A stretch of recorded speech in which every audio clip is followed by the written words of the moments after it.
বলুন লড়াইয়ের মাঠ ছেড়ে দিয়েছে।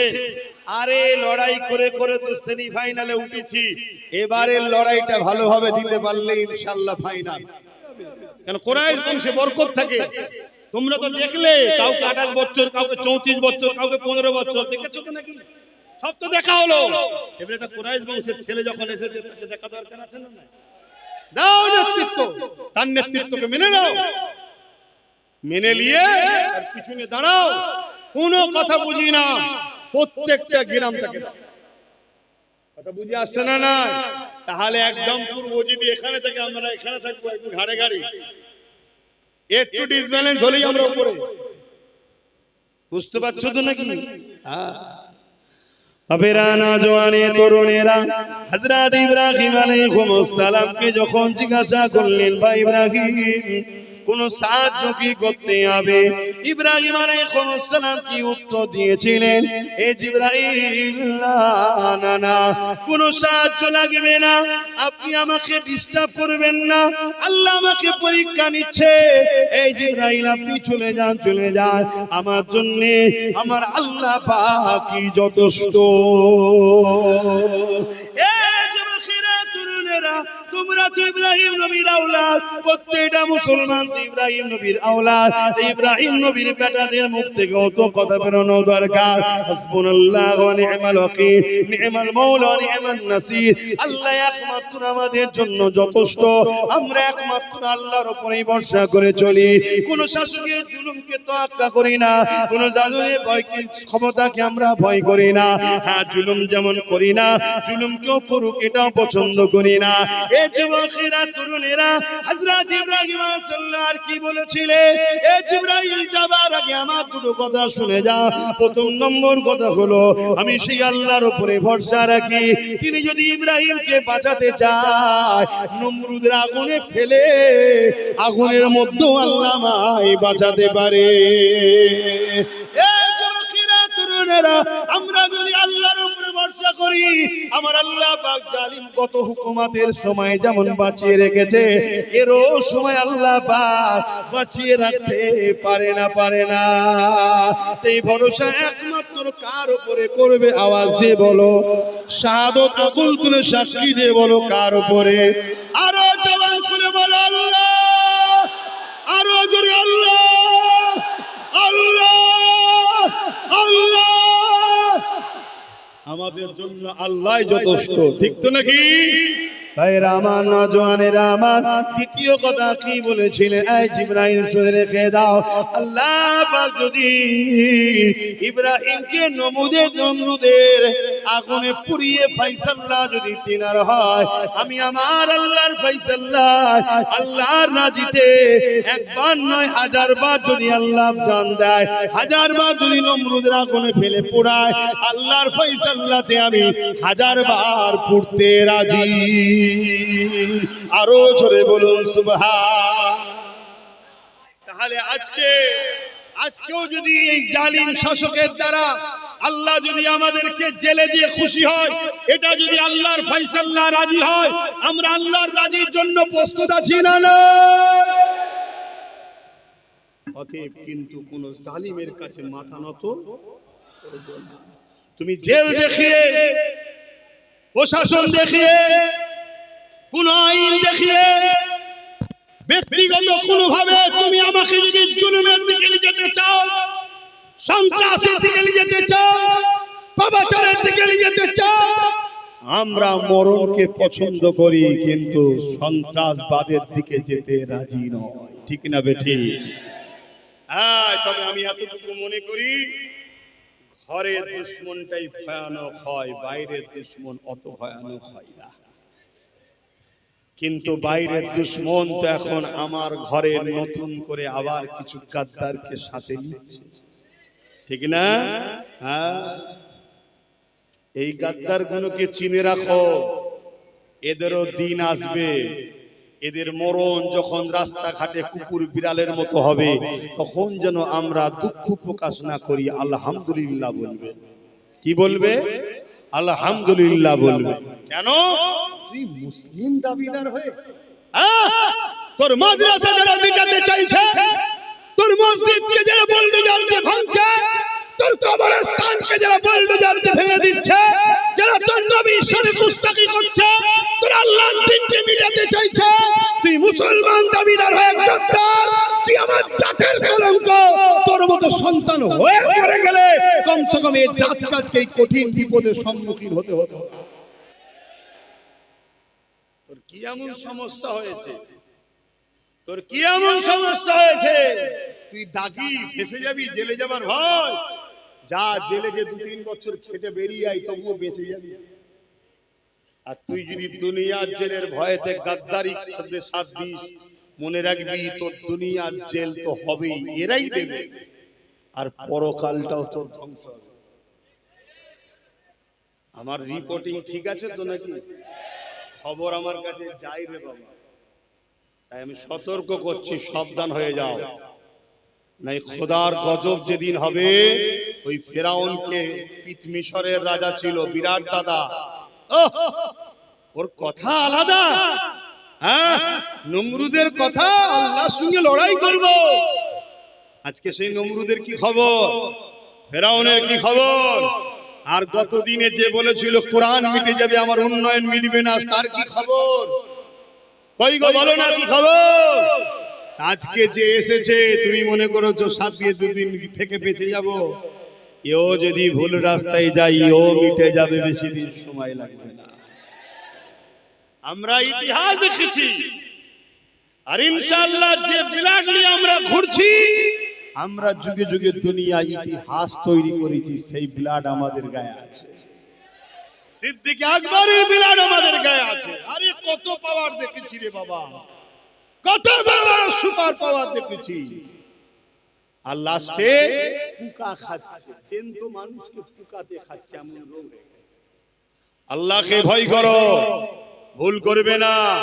যদি মনে হয় যে ভাই আমার একটু বাঁচার ব্যাপার, বলুন লড়াইয়ের মাঠ ছেড়ে দিয়েছে।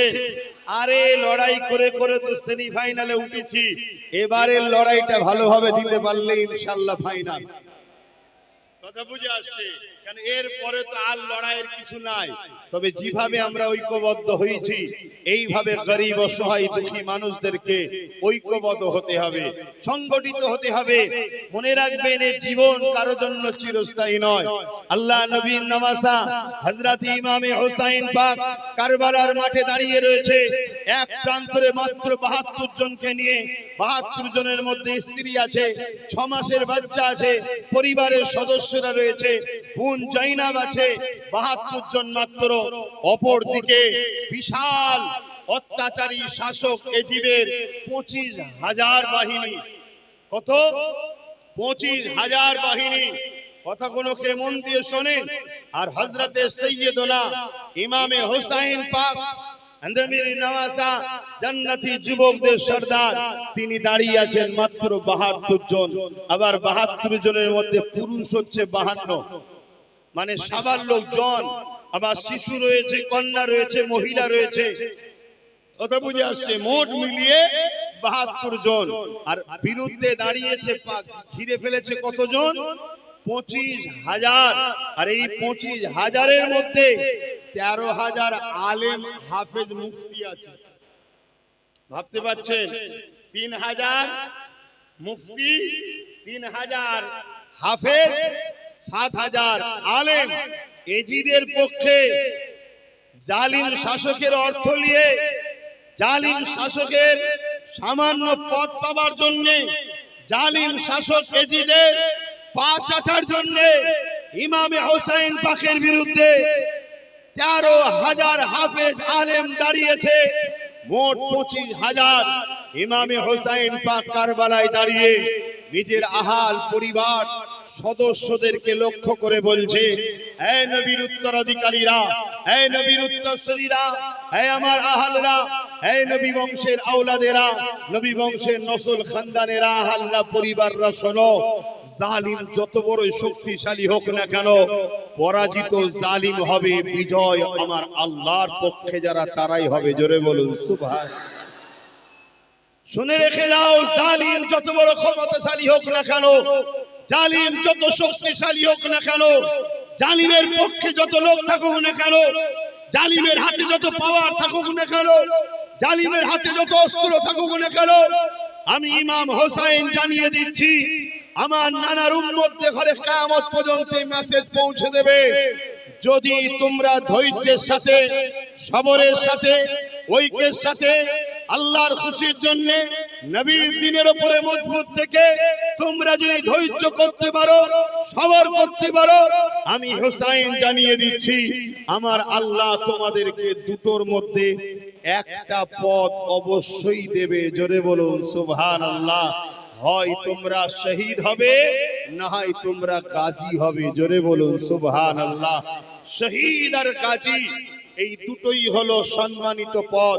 শহীদরা বেহিসাব জান্নাত যাবে, আর গাজীরাও জান্নাতে যাবে, হিসাব দিয়ে যাবে। জোরে বলুন সুবহানাল্লাহ।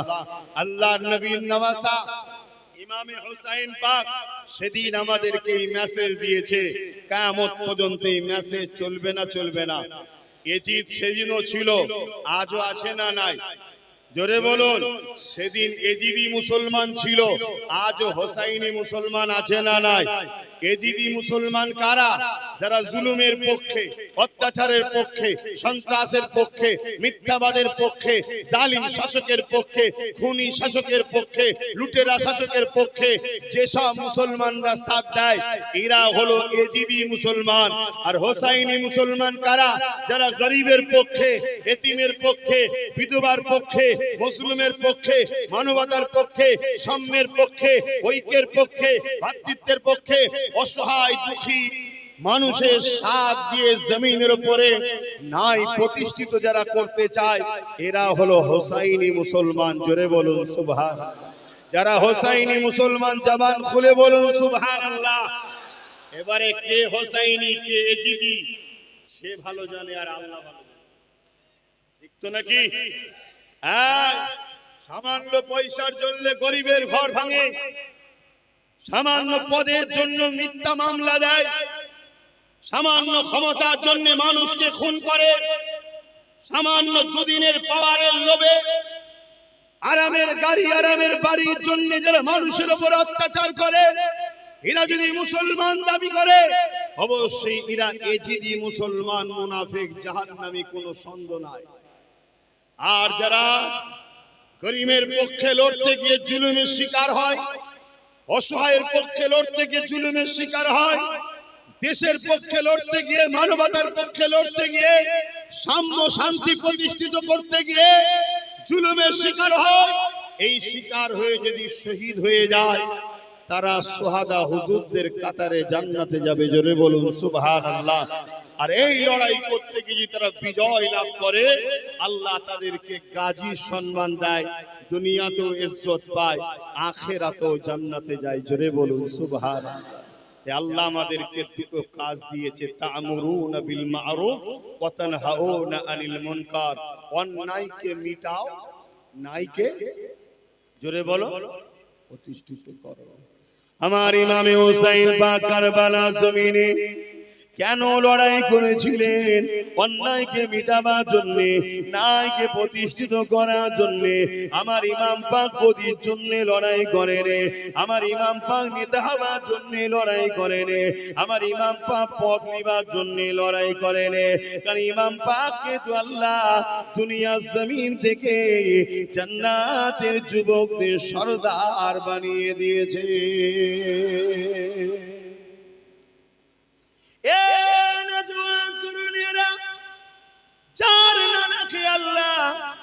জাহানের বাদশা বানিয়েছে, শুধু জমিনের বাদশা নয়, আসমানের বাদশা নয়, তামাম কায়নাতের বাদশাই আল্লাহ জান্নাতকে দিয়েছে। তিনার গদির জন্য লড়াইয়ের দরকার ছিল না। আমার ইমাম পাক বলেছিলেন, আমি সমাজ পরিবর্তন করার জন্য লড়াই করছি। অর্থাৎ সমাজে যে সন্ত্রাসী হচ্ছে, সমাজে যে মিথ্যাচার চলছে, সমাজে যে গরিবদের উপরে অত্যাচার হচ্ছে, সমাজের উপরে আল্লাহর বান্দার উপরে, মানুষের উপরে অত্যাচার হচ্ছে, নারীদের উপরে অত্যাচার হচ্ছে, লুট দাঙ্গা ফাসাদ মারপিট খুনোখুনি অন্যায় অত্যাচার যে শুরু করেছে, এটাকে কখনো মেনে নেওয়া যায় না।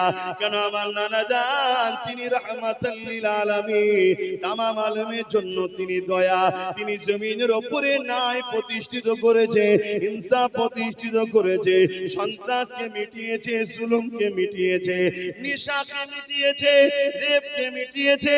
এ যুবকেরা, তরুণেরা, বাপেরা, আমরা তো ধর্মটাকে নামাজ রোজা দাড়ি টুপির মধ্যে সীমাবদ্ধ করে দিলাম। আমরা মনে করি ইসলাম মানে দাড়ি টুপি, নামাজ রোজা হজ যাকাত। এ যুবকেরা, না না, এগুলো ইসলামের মধ্যে আছে যেমন ঠিকই কথা, কিন্তু ইসলাম দাঁড়িয়ে আছে দুটো পাটির উপরে, তা'মুরুনা বিল মারুফ ওয়া তানহাউনা আনিল মুনকার। অন্যায়কে মিটিয়ে দিবার নাম হলো ইসলাম, ন্যায়কে প্রতিষ্ঠিত করার নাম হলো ইসলাম।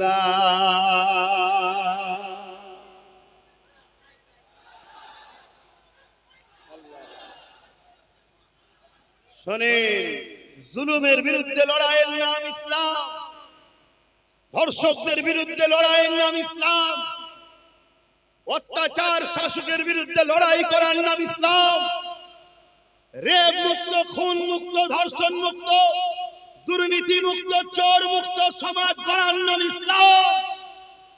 এ আমার জাতি, আমার কওম বড় পাওয়ারের সাথে চ্যালেঞ্জ দিয়ে বলছি, কিন্তু আজ আমাদেরকে একদল নামধারী বক্তা, একদল নামধারী উলামা, তারা বারবার আমাদেরকে শুধু ধর্মের নামে নামাজ দেখিয়েছে, ধর্মের নামে শুধু রোজা দেখিয়েছে, ধর্মের নামে মসজিদ দেখিয়েছে, ধর্মের নামে দাড়ি টুপি দেখিয়েছে।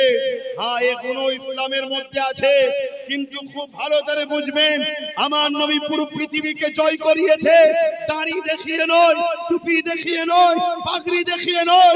আমার নবী পৃথিবী জয় করেছে উসওয়াতুল হাসানা, উত্তম আখলাক দেখিয়ে। বিধবার পাশে দাঁড়িয়েছে, এতিমের পাশে দাঁড়িয়েছে, গরিবের পাশে দাঁড়িয়েছে, মুজলুমের পাশে দাঁড়িয়েছে, অত্যাচারী শাসকদের বিরুদ্ধে লড়াই করেছে, মুসলিমদের পাশে দাঁড়িয়েছে। নবীর আখলাক দেখে দলে দলে মানুষ মুহাম্মদ রাসূলকে রাসূল বলে মেনে নিয়েছে। জোরে বলুন সুবহানাল্লাহ, আরো জোরে বলুন সুবহানাল্লাহ। আর আজকের আমাদের মোল্লা মৌলী সাহেবরা আমাদেরকে শুধু বলছে রাজনীতির কথা হয়ে যাচ্ছে, দেশের পক্ষে কথা হলে রাজনীতির কথা হয়ে যাচ্ছে, গরিবের কথা হলে রাজনীতির কথা হয়ে যাচ্ছে, জালিম শাসকের বিরুদ্ধে কথা হলে রাজনীতির কথা হয়ে যাচ্ছে। ধর্ম সবাই এসব কেন বলবে? আরে দুনিয়াদার বক্তা, দুনিয়াদার মৌলী সাহেব, দুনিয়াদার আলেম, আল্লাহর লানত ভক্তদের উপরে, আল্লাহ তোদেরকে ধ্বংস করে দিক। আমার রাসূলুল্লাহর মিশন ছিল এই জমিনের উপরে আবু জেহেলের মতো সন্ত্রাসকে মিটানো, উতবার মতো সন্ত্রাসকে মিটানো, আসাইবার মতো সন্ত্রাসকে মিটানো। পারস্য থেকে শুরু করে, রোম থেকে শুরু করে, কিসরা থেকে শুরু করে, কাইসার থেকে শুরু করে পৃথিবীর বড় বড় জালিম হুকুমতদের বিরুদ্ধে আমার রাসূলুল্লাহ লড়াই করে মানুষ জাতিকে জুলুমের হাত থেকে বাঁচিয়েছে। এটাই হলো মুহাম্মদ রাসূলের বিপ্লব। জোরে বলুন সুবহানাল্লাহ, আরো জোরে বলুন সুবহানাল্লাহ।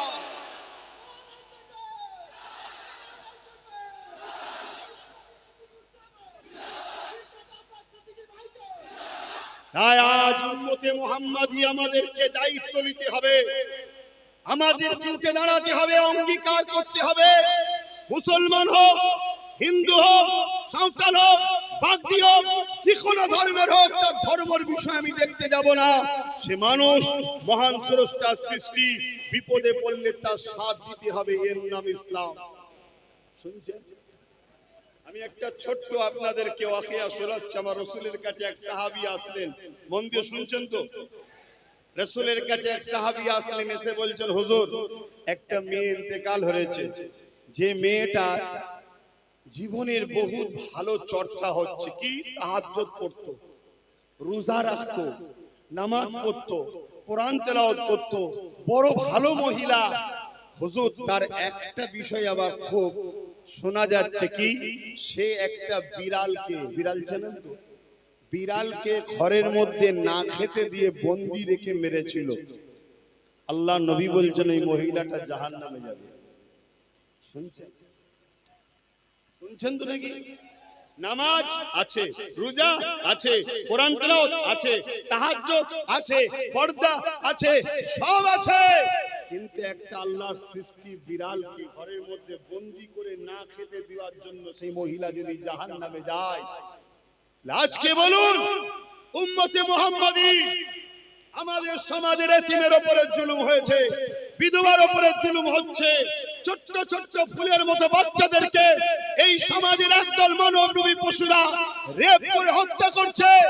এর বিরুদ্ধে এই রেপকে বন্ধ করার জন্য, এই জুলুমকে বন্ধ করার জন্য লড়াই করার নাম হলো ইসলাম। জোরে বলুন সুবহানাল্লাহ। তুমি রাজনীতির রং লাগাতে পারো, এটা তোমার বিষয়, কিন্তু আমার ধর্ম এটা, আর আমার ধর্মের কাজে যে রুখবে তার বিরুদ্ধে যুদ্ধ করা আমাদের জন্য ফরজ। যুদ্ধ করবেন, হাত তুলে সাক্ষী দেন, যুদ্ধ করবেন, যুদ্ধ করবেন। অতএব বাপ শুনে রেখে দাও, এর নাম হলো ইসলাম। শুধু মসজিদে গিয়ে তাসবিহ পড়ার মধ্যে ইসলাম আছে তা নয় বাপ, ওটা ব্যক্তি জীবনের, এটা সমাজ জীবনের। ব্যক্তি জীবনে যদি ভুল হয়েও যায় আল্লাহর কাছে কাঁদবেন, আল্লাহ মাফ করে দেবে, কিন্তু আল্লাহর সৃষ্টিকে যদি ভালো না বাসেন, নবী বলছেন লা ইয়ারহামুল্লাহু মান লা ইয়ারহামুন নাস, যে মানুষের উপরে দয়া করে না মহান স্রষ্টা আল্লাহ দয়া সে পাবে না। যে মানুষের উপরে দয়া করে সে আল্লাহ পাকে দয়া পাবে। আপনি নামাজি হয়ে যদি মানুষের উপরে দয়া না করেন আল্লাহ দয়া আপনি পাবেন না। আপনি রোজাদার ভালো কথা, কিন্তু মানুষের উপরে যদি দয়া না করে আল্লাহর রহমত আপনি পাবেন না। আপনি হাজী সাহেব হয়েছেন ভালো কথা, কিন্তু মানুষের উপরে যদি দয়া না করে আল্লাহ পাকে দয়া আপনি পাবেন না। এই মানুষ মুসলমান হোক, মানুষ হিন্দু হোক, যেই হোক, আল্লাহ পাকের যদি দয়া পেতে চান, আল্লাহ শ্রেষ্ঠ সৃষ্টি মানুষ জাতিকে ভালোবাসতে হবে। কেউ যদি খাবার না থাকে তার খাবারের ব্যবস্থা করতে হবে, কারো পরনার কাপড় না থাকলে কাপড়ের ব্যবস্থা করতে হবে, কারো থাকার জায়গা না থাকলে তাকে থাকতে দিতে হবে। এ যুবকেরা, এ আমার নবী পাকের উম্মত উম্মতিরা, শাসক যদি ক্ষমতার জোরে মানুষের ঘরকে ভেঙে দেয়, মানুষের খাবারকে কেড়ে নেয়, ওই জালিম শাসকের বিরুদ্ধে লড়াই করে আল্লাহর সৃষ্টিকে বাঁচানো, এটা হলো আমার তোমার জন্য বড় জিহাদ। এর নাম ইসলাম। তাহলে একজন টিচার এসে নামাজের কথা বলেছে, ভালো কথা। একজন টিচার এসে রোজার কথা বলছে, ভালো কথা। স্কুলে সব সাবজেক্ট থাকবে তো নাকি? ঢুকতে দিত না কেন? একটাই কারণ, আব্বাসের দিকে ঢুকলে জুলুমের বিরুদ্ধে বলবে। এই জালিমদের পা চাটা বক্তা, জালিমদের তোষণ করা তো বক্তা নয়, জালিমদের কথা মতো চলবে এমন তো হুজুর নয়। তাই আব্বাস সিদ্দিকীকে ঢুকতে দেয়া যাবে না। আল্লাহ পাক আজকে দিন দিয়েছে, নিয়ে এসেছে, আপনারা এনেছেন। দুটো কথা বলছি, কিন্তু শুধু শুনলে হবে না, কথাকে দিলের মধ্যে গেঁথে নিতে হবে। যতদিন বাঁচবেন গরিবদের পক্ষে থাকবেন, এতিমদের পক্ষে থাকবেন, বিধবাদের পক্ষে থাকবেন, মুসলিমদের পক্ষে থাকবেন, অসহায়দের পক্ষে থাকবেন, ক্ষুধার্তদের পক্ষে থাকবেন।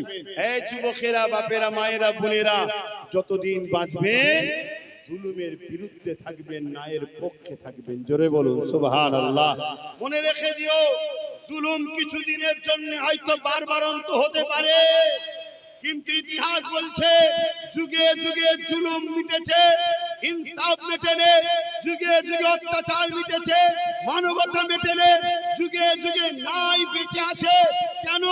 জুলুমের সাথে আল্লাহ কখনো ছিল না, আজও নাই, কোনোদিন থাকবে না। আমার আল্লাহ সর্বসময় অসহায়দের সাথে আছে। জোরে বলুন সুবহানাল্লাহ।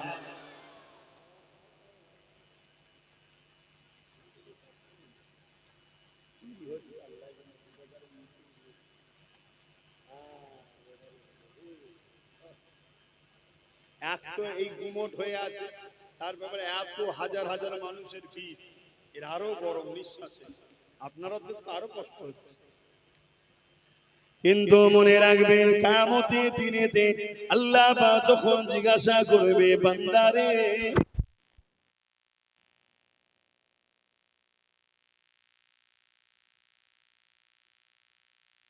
রসদে নদী যেন বয়, রাতের আধারে যার সিজদাতে রয়, দু চোখের রসদে নদী যেন বয়। ছলনার খাঁচানি যতই আসো, ছলনার খাঁচানি যতই আসো, পিছনে ফিরো তাকায় না, যাদের হৃদয়ে আছে আল্লাহর ভয়, তারা কখনো ভুলে যায় না। দিন কায়েমের পথে যারা অবিচল, তারা হলো আল্লাহর প্রিয়জন। আল্লাহর প্রিয়জন কারা? যারা দিন কায়েমের জন্য সব সময় ব্যস্ত থাকে। আপনারা আল্লাহর প্রিয় হতে চান না? জোরে বলুন। দিন কায়েমের পথে যারা অবিচল, তারা হলো আল্লাহর প্রিয়জন। দিন বলতে কি? ইসলাম। দিন বলতে ইসলাম। ইসলাম বলতে কি? এক কথাই শান্তি। ইসলাম বলতে কি? এক কথাই শান্তি, কিন্তু ব্যাপক অর্থ কি? তা'মুরুনা বিল মা'রুফ ওয়া তানহাউনা আনিল মুনকার। জুলুমকে মিটাও, ন্যায়কে প্রতিষ্ঠিত করো।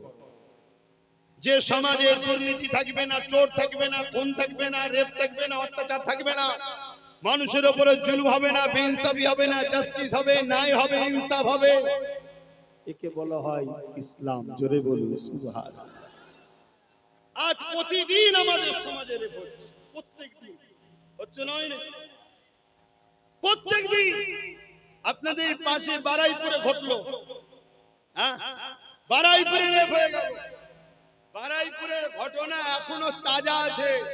এর মধ্যে আরো 6-7 জায়গায় হয়েছে। আপনারা খবর আজকে হয়েছে, আবার খবর রোজ।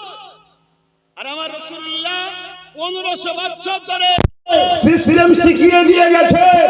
আজও পর্যন্ত মক্কা মদিনায় একটা রেপ তো দূরের কথা, ইফতিজিও হয় না। জোরে বলুন সুবহানাল্লাহ। আরো জোরে বলুন সুবহানাল্লাহ। কিছু কিছু আবার জাহেল আছে, রাসূলুল্লাহর বিরোধী করে। হ্যাঁ, নিজেদের আওকাত নেই, নিজেদের ক্ষমতা নেই একটা সুস্থ সমাজ করা।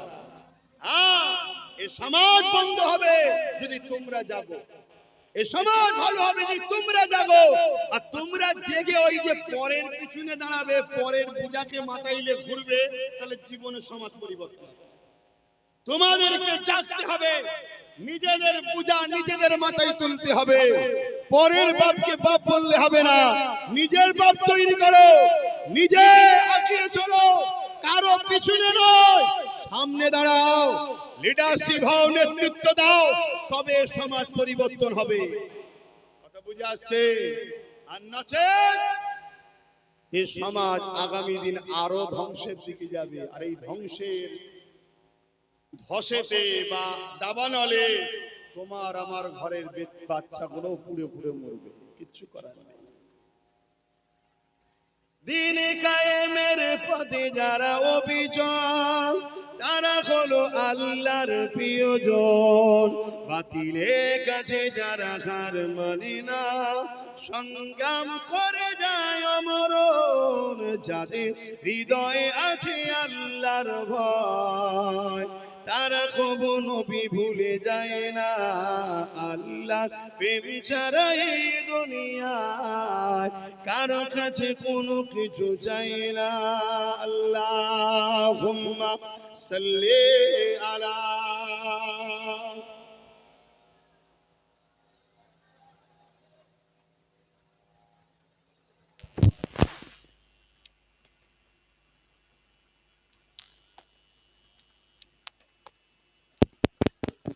আমার আব্বা জানেরা, বাপেরা, মন দিয়ে শোনেন। তাহলে সেদিন এজিদ বি মুসলমানও ছিল, আজও এজিদি মুসলমান আছে না নাই? সেদিন এজিদ ছিল, আজও এজিদের উত্তরসূরিরা আছে না নাই? এজিদ অত্যাচারী, জালিম, স্বৈরাচারী, ইসলাম বিদ্বেষী শাসককে বলা হয় এজিদ। কথা বুঝে আসছে? আজও অত্যাচারী, জালিম শাসক আছে না নাই? দুনিয়া জুড়ে দেখুন, এমনও আছে না নাই? কিন্তু মনে রাখবে, এদের থেকেও খাতারনাক হলো নামে মুসলমান কিন্তু এজিদের দলে সাথ দেয়। এরকম আছে না না?